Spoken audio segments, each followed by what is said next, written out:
Hello everyone. आज चाहिँ मैले म्याप र सेट डाटा स्ट्रक्चर भनेको के हो हजुरहरूलाई बुझाउनेछु। र यो चाहिँ डिएसए फर जाभास्क्रिप्ट प्रेयर स्कुल भिडियो हो। र योभन्दा अगाडिको भिडियोहरूमा हामीले चाहिँ केही इक्जाम्पल्सहरू गरेको थियौँ जुन चाहिँ इन्टरभ्यूको पर्सपेक्टिभमा चाहिँ इम्पोर्टेन्ट थियो। र आज चाहिँ म्याप डाटा स्ट्रक्चर भनेको के हो, सेट भनेको के हो भन्ने कुरा बुझ्नेछौँ। र यो इम्पोर्टेन्ट पनि छ है त। र ढिला नगरिकन म भिडियो अगाडि बढाउँछु। Till now, we have learned about complex data structure जुन चाहिँ object र array हुन्। Object are used for storing keys collections, whereas arrays are used for storing ordered collection. Object ले चाहिँ keyed data collection स्टोर गर्थ्यो भने arrayले चाहिँ एउटा ordered collectionलाई स्टोर गर्ने गर्थ्यो। But that is not enough for real life. That's why map and set also exist. र map र सेट किन एक्जिस्ट गर्छ त भन्दाखेरि यो अब्जेक्ट एरेज मात्रै इनफ छैन रियल लाइफमा। चाहिँ हामीले रियल लाइफमा अथवा इन्डस्ट्रीमा एक्सपोजर हुँदाखेरि हामीले काम गर्नुपर्दा हामीले चाहिँ यो म्याप र सेट पनि युज गर्नुपर्ने हुन्छ। त्यही भएर चाहिँ यो पनि एक्जिस्ट गर्छ। त्यही भएर चाहिँ यो पनि हामीले पढ्नुपर्छ है त। म्याप भनेको के हो है त अब। Map is a collection of key data item just like an object, but the main difference is that map allows the keys of any types. र म्याप भनेको यस्तो खालको कलेक्सन हो जसमा चाहिँ की भ्यालु पेयर नै हुन्छ अब्जेक्ट जसरी नै। यो अब्जेक्ट र म्यापमा एउटा मात्रै डिफरेन्स छ है, म्याप र अब्जेक्टमा एउटा मात्रै डिफरेन्स छ। अहिले बुझ्दाखेरि चाहिँ हामीले चाहिँ म्याप र अब्जेक्ट भनेको चाहिँ सिमिलर हो भनेर बुझ्दा हुन्छ अहिले चाहिँ। तर डिफ्रेन्स चाहिँ के हुँदो रहेछ त, डिफ्रेन्स भनेको म्यापले चाहिँ जुनसुकै डाटा टाइप्सको की पनि एलाउ गर्छ। जसमा चाहिँ अब्जेक्टमा के हुन्छ त भन्दाखेरि अब्जेक्टले जुनसुकै डाटा टाइप चाहिँ एलाउ गर्दैन। कीमा चाहिँ के हुनु पऱ्यो, हाम्रो एउटा स्ट्रिङ हुनुपर्छ है। भ्यालु चाहिँ जुनसुकै हुनु पायो, तर की चाहिँ एउटै डाटा स्ट्रक्चरको हुनुपर्ने हुन्थ्यो अब्जेक्टमा भने म्यापमा चाहिँ जुनसुकै डाटा स्ट्रक्चर पनि राख्न पाइयो है त। र मेन इम्पोर्टेन्ट फङ्सन्सहरू हेरौँ यो म्याप डाटा स्ट्रक्चरको। अब म्यापलाई क्रिएट गर्दाखेरि चाहिँ यसरी न्यू म्याप भनेर क्रिएट गर्न मिल्छ। त्यसपछि हामीले चाहिँ म्याप डट सेट गऱ्यौँ भने सेट भन्ने एउटा फङ्सन छ जसले चाहिँ की र भ्यालु लिन्छ प्यारामिटरमा चाहिँ stores the value by the key. अब की भ्यालु पेयर यसरी स्टोर गरिन्छ हामीले सेट गरिदियो भने। गेट भनेको चाहिँ त्यही कीलाई कीको भ्यालुलाई रिट्रिभ गर्नको लागि युज हुन्छ। Returns the value by the key undefined if the Ki doesn't exist in the map. र यदि की छैन भने चाहिँ के हुन्छ त अनडिफाइन्ड रिटर्न गर्छ। ह्याज म्याप डट ह्याज की भनेको चाहिँ returns true if the key exist, false otherwise. यदि हाम्रो म्याप अब्जेक्टमा की छ भने चाहिँ ट्रु गर्छ, ट्रु रिटर्न गर्छ भने, फल्स छैन भने फल्स रिटर्न गर्छ। म्याप डट डिलिटले डिलिट गर्छ, म्याप डट क्लियरले सबै क्लियर गरिदिन्छ हाम्रो म्याप अब्जेक्टभित्रको डाटाहरू अथवा किड कलेक्सनलाई सबै क्लियर गरिदिन्छ। र म्याप डट साइजले चाहिँ इलिमेन्टको काउन्टलाई रिटर्न गर्छ है त।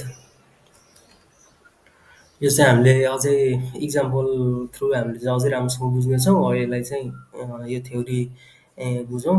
अब हामीले सेट हेर्छौँ। सेट भनेको चाहिँ के हो त हेरौँ है त। Set is a special type collection set of values without keys where each value may occur only once. Its main methods are new set, set dot add, set dot delete, set dot has, set dot clear, set dot size.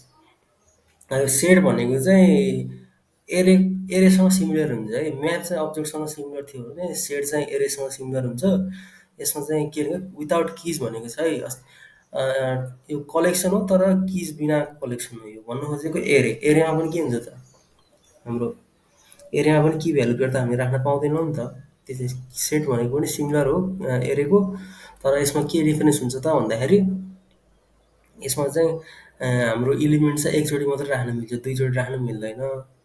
जस्तै हामीले यदि एउटा string राखेको छौँ है, string 1 भनेर, अनि फेरि अर्को स्ट्रिङ 1 भनेर राख्न खोज्छौँ भने चाहिँ त्यो सेटले चाहिँ के सेटको इलिमेन्टमा चाहिँ एउटा मात्रै इलिमेन्ट स्टोर भएर बसेको हुन्छ, दुईवटा इलिमेन्ट चाहिँ त्यसले देखाउँदैन है त। एउटा सेट डाटा स्ट्रक्चरमा चाहिँ हरेक इलिमेन्ट एकचोटि मात्रै आउँछ। त्यही भन्नु खोजेको। अब यसरी न्यू सेट गऱ्यो भने चाहिँ हामीले एउटा सेटलाई क्रिएट गर्न सक्छौँ। Creates the set, and if an iterable object is provided, usually an array copies the value from it into the set. र यदि हामीले अब्जेक्ट पठाइदियो भने अब्जेक्टले के गर्छ त सेटमा कन्भर्ट गर्छ भन्न खोजेको। सेट डट एड गर्छ यसले चाहिँ भ्यालुलाई एड गर्छ र त्यही सेटलाई रिटर्न गर्छ। सेट डट डिलिटले चाहिँ removes the value return true if the value exist at the moment of the call otherwise false. Set dot ह्याजले चाहिँ यदि ह्याज भ्यालु छ भने ट्रु नत्र फल्स। सेट डट क्लियरले सबै क्लियर गरिदिन्छ। सेट डट साइजले चाहिँ इलेभेनको काउन्ट रिटर्न गर्छ। एकदमै सजिलो छ। म्याप र सेटको फङ्सनहरू सबै एउटै छ। एउटा डिफरेन्स चाहिँ कहाँनिर छ भन्दाखेरि यहाँनिर एड छ यसमा चाहिँ, अनि म्यापमा चाहिँ सेट थियो है। म्याप डट सेट गरेपछि एड हुन्थ्यो, यसमा चाहिँ सेट डट एड पर्ने हुन्छ हामीले चाहिँ। र ढिला नगरिकन मैले रन ज्यास खोलिहालेँ। यसरी मैले चाहिँ एउटा म्याप बनाएको छु, म्याप डाटा स्ट्रक्चर। म्याप चाहिँ यसरी न्यू म्यापले के गर्छ त भन्दाखेरि एउटा नयाँ म्याप क्रिएट गर्छ, म्याप अपडेटलाई क्रिएट गर्छ। जसमा चाहिँ हामीले यसरी डाटाहरू राख्छौँ। डाटा चाहिँ कसरी चाहिँ की भ्यालु पेयरमा राखिन्छ डाटा चाहिँ, र जुनसुकै डाटा टाइपको हुन्छ है डाटा चाहिँ, हामी जुनसुकै डाटा टाइपको राख्न सकिन्छ। अब्जेक्टमा के हुन्छ त भन्दाखेरि यसरी अगाडि स्ट्रिङ हुन्थ्यो, पछाडि भ्यालु हुन्थ्यो भने यसमा चाहिँ के हुन्छ त भन्दाखेरि यसरी एरेले इन्क्लोज गरे भने चाहिँ स्क्वायर ब्राकेटले, अनि त्यसपछि भित्र चाहिँ हरेक स्क्वायर ब्राकेटभित्र की र भ्यालुको पेयर हुन्छ। जसमा चाहिँ अब यसरी सुरुमा स्ट्रिङ दिएछौँ, अनि फेरि यहाँ बुलियन भ्यालु दिएको छु मैले, अनि फेरि यहाँ इन्टिजर भ्यालु दिएको छु। यसरी हामीले जुनसुकै के गर्न सकिन्छ की राख्न सकिन्छ। यसको डिफरेन्स अब्जेक्ट र म्यापमा डिफरेन्स भनेको यति नै हो है। अब सेट भन्ने फङ्सन हेरौँ। सेटले के गर्छ, कलर सेट गर्छ म्यापभित्र। यहाँ हेर्न सक्नुहुन्छ यसरी म्यापभित्र नेम ट्रु 100 अनि यहाँ कलर पनि एड भएको छ है। त्यसपछि चाहिँ कन्सोल यो गरेर डाटा डट साइजले साइज दिन्छ। डाटा डट ह्याज 100 छ कि नै भनेर चेक गर्छ। यदि छ भने चाहिँ ट्रु गर्छ, छैन भने के गर्छ फल्स रिटर्न गर्छ यसरी। अनि डाटा डट गेट 100 हामी चाहिँ कीबाट चाहिँ भ्यालु एक्सेस गर्न सक्छौँ यसरी 100 लेखेर है। अनि त्यसपछि डाटा डट क्लियरले के गर्छ त सबै डाटालाई क्लियर गर्छ। हेर्न सक्नुहुन्छ यहाँनिर केही पनि छैन है। यहाँनिर म्यापमा चाहिँ कुनै पनि की भ्यालु पेयर छैन। डाटा डट क्लियर गरेपछि कन्सोल गर्दा। र अब यो हेरौँ फर अफ लुप हेरौँ। यसमा चाहिँ फर अफ लुपले के गर्छ त म्यापभित्रको हरेक भ्यालुलाई यसले के गर्छ त प्रिन्ट गर्छ यसरी है। फर अफको काम यो हो, र फर इचको काम पनि हेरिहालौँ। फर इच भन्यो, फर इचले चाहिँ के गर्छ त की भ्यालु पेयर छुट्टा छुट्टै हामीले प्रिन्ट गर्नु मन छ भने चाहिँ यसरी हामी की भ्यालु पेयर पनि छुट्टा छुट्टै प्रिन्ट गर्न सक्छौँ। एकदमै सजिलो छ यो है म्याप डाटा स्ट्रक्चर। र मैले त सेट डाटा स्ट्रक्चर पनि तपाईँहरूलाई भन्दैछु। अब चाहिँ यही इक्जाम्पललाई अलिकति मोडिफाई गरेर सेट डाटा स्ट्रक्चर हजुरहरूलाई बुझाउने छु। यसलाई म कमेन्ट आउट गर्छु अहिलेलाई। Let data equals to new set गरेर यहाँनिर मैले डिनोट भनेर राखेँ, यहाँनिर फेरि इटर भनेर राखेँ र फेरि डिनोट भनेर राख्छु भने के हुन्छ, मैले के भनेको थिएँ सेटमा चाहिँ एकचोटि मात्रै हामीले इलिमेन्टहरू राख्न सक्छौँ, दुईचोटि राख्न सक्दैनौँ। र यहाँ डाटा डट सेट गर्न पाइँदैन, यसमा डाटा डट एड गर्नुपर्छ। डाटा डट एड गर्नुपर्छ भनेको थिएँ। यसरी हामी राख्दाखेरि के हुन्छ त ल हेरौँ।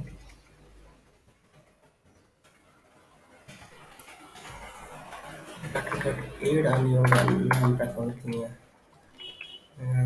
विनायक यसरी राखेँ। यसरी राख्दाखेरि के हुन्छ त एड हुन्छ डाटा चाहिँ यसरी एड हुन्छ। सेटभित्र तिनवटा डाटा यो विनोद दुईचोटि भएको कारणले गर्दा यसले एकचोटि मात्रै प्रिन्ट गर्छ। यहाँ डुप्लिकेट क्यारेक्टरहरूको सेटले स्टोर गर्दैन जहिले पनि। यसले डुप्लिकेट डाटा राख्दैन है, जहिले पनि सिङ्गल डाटा मात्रै राख्छ यसले, single data. This is data dot size त्यही नै हो, यसले साइज दिन्छ। दिस इज डाटा डट हेजले सकिने भनेर प्रिन्ट गर्छ, फल्स छ। Data dot get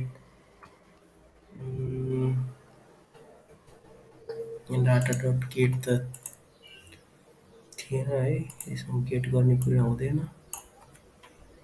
data dot क्लियरले के गर्छ, डाटालाई क्लियर गर्छ। डाटा फेरि प्रिन्ट गर्न खोज्यो भने खाली देखाउँछ। अनि हजुरहरूलाई भनिहालेँ मैले। र अर्को फर फर फरक लुप पनि हेरिहालौँ। फरक लुपले के दिन्छ, यसरी इन्डेक्स छैन कि हाम्रो डाटा नै दिन्छ। इन लुपले के दिन्छ, फर इन्डेक्स फर इन्डेक्स होइन है, सरी एरेमा हुन्छ फर इन्डेक्स। र अर्को फर इच लुप।